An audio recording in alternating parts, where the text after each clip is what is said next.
Jay here for Stretford, Paddock. This is it. This is the big one. Manchester United hosting Spurs in the Premier League. Our only Premier League game in January. Joining me as always is Mr. Joe Smith. Joe. Yeah. It's a big game. Big one. And if we don't win it, there's going to be a big gap between us and Tottenham. It's the juiciest gap I've ever seen if we lose to this game, to this team. It's 8 points as it stands. Obviously, we'd go up to 11 points if we lost to them. Yep. Down to 5 if we win. Yep. The gap. If we draw, it'll stay the same. Well, we don't draw, so that's not an option. Okay. The difference between 5 points and 11 points, I don't need to go into the numbers of it, Jay. At least 4. It's a minimum 4. Yeah. But in terms of mentally, where United are at the minute, where Tottenham are, the sort of flux that both teams are in with the injuries and stuff that they've had in recent weeks, that sends one team one way and sends another team the other way, and could even go as far as to push Ten Hag over the sort of the threshold into being right up for the sack, rather than like this place where he's at the minute where if things don't turn round, that could be things aren't turning round kind of territory, couldn't it? Every manager has a game that is the sort of the make or break game. Yeah. The straw that broke the proverbial camel's back and all that stuff. Yes. Like, if you look at Ollie, for example, the draw at Everton was a game where we were all saying, against Everton, Old Trafford, that this could be the beginning and the end. I don't think that game in particular was one where I went, right, that's the decision. Losing at home to Liverpool, losing at home to City. Eventually, obviously, the Watford game was his final game. But there's games where you look back and go, that was the point of no return. For me, it was the 5-0 against Liverpool where you went, he won't survive this. Yeah. This could be that. And I'm not trying to be dramatic. I know I say this is a big one every time, but at the moment, like, we have a decent chance or a strong chance that we can still get into the top 4. We can still get Champions League football next season. If we open up an 11-point gap in January between us and Spurs have been decent. We haven't been flawed. And also, Spurs aren't in the top 4. No, they're so 5th. That's what I mean. So it's an even bigger jump to the top 4. The top 4, and even if by some miracle the 5th was to give you Champions League football, you're still away from that. Yeah. Also, talking about how this game can go either way and what it could mean, there's a stat here we've got that if Erik ten Hag wins it, he'll have the greatest win percentage of any United manager at 59.78%. If he loses, he'll have lost. He's also, I think he's lost 28% of his games, which is only David Moyes has a worse percentage. So it's like, you can see the sort of the both ends of the spectrum there. One end it's like, oh, this is phenomenal. The other end is this is awful, and it just shows where we're at the minute.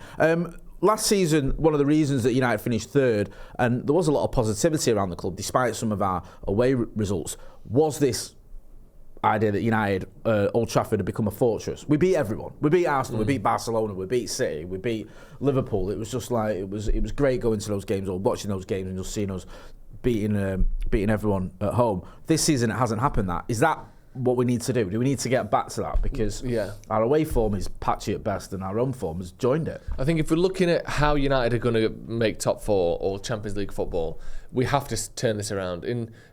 We've won 6 and lost 4 at home so far this season, That's which is shocking. just That's shambolic. Terrible. And compared to last season, we won 15, drew 3 and only lost 1, which is obviously massively different. And the big thing as well is we've conceded 16 at home this season. We only conceded 10 at home all of last season. So already we are way off where we were last season by the end of the year, and we've still got half of the season left. The second half of the season has to be impenetrable at home. Maybe we lose a game or 2 at a push, but it has to be win after win after win after win. We can't put this sort of run together again where the next sort of 13 or the next 10 games are another 6 wins, 4 losses. We won't get top 4. Ten Hag will lose his job. Like, these things do have to turn around. And that's where Ten Hag is. It's not like what he's doing is good enough.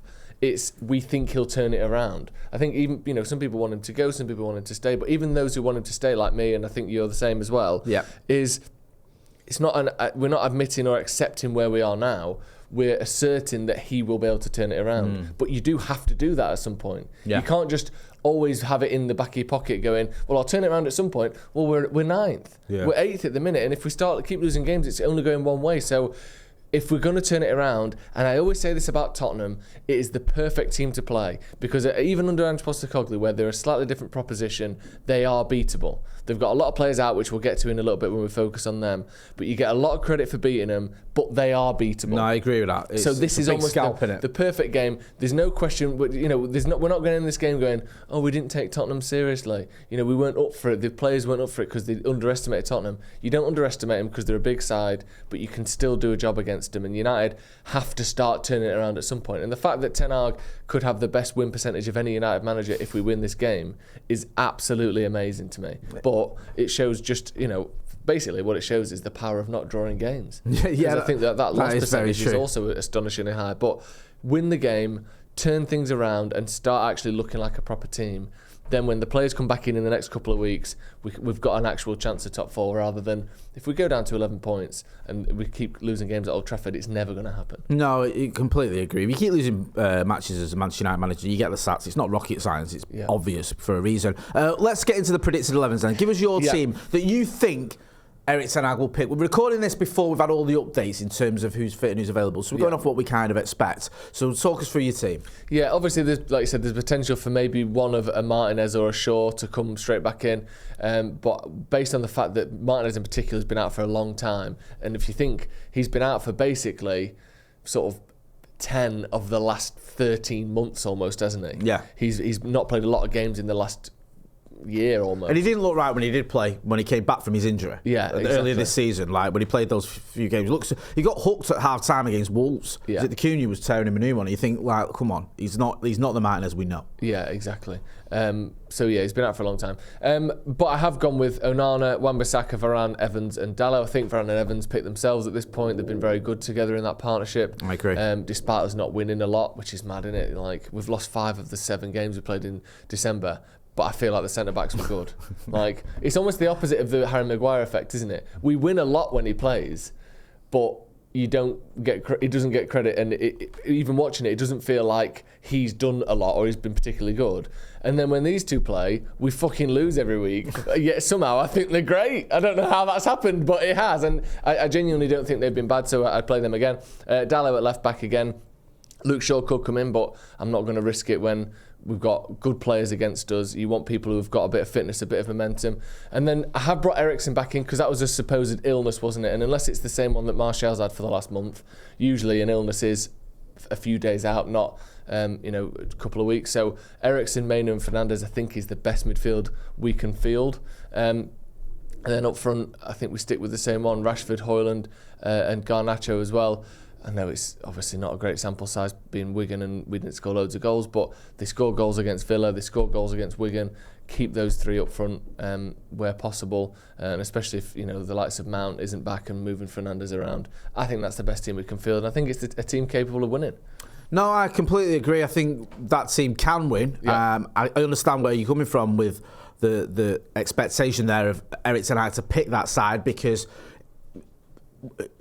bringing back in Martinez, if he is fit, into a game against Spurs might not be the greatest idea. Also, I don't think Varane and Evans, I don't think they have played badly. No. Kobbie Mainoo's been phenomenal. He has to start for me.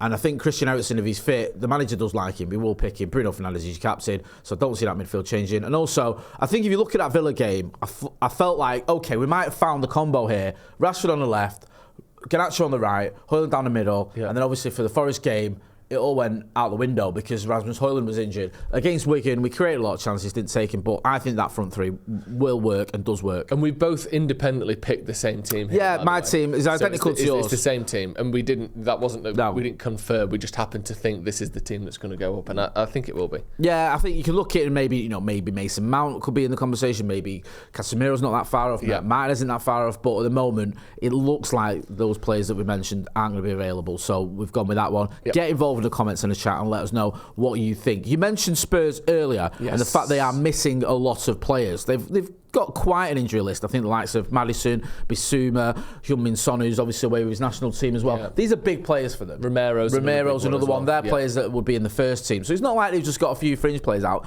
They are missing a lot of players. Do you think this sort of adds a little bit of pressure on Erik ten Hag? Because it's not like you can go, this is a Spurs team that's flying and got everyone available. It's a Spurs team that's weakened. And also, I also think this goes against you as a manager.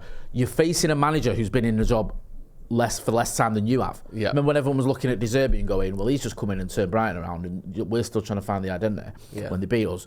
I feel like that could have a bit of a sort of could play into the sort of Ten Hag critics' minds. It's like, look, they're missing players, and you've got a new manager. You should be beating them.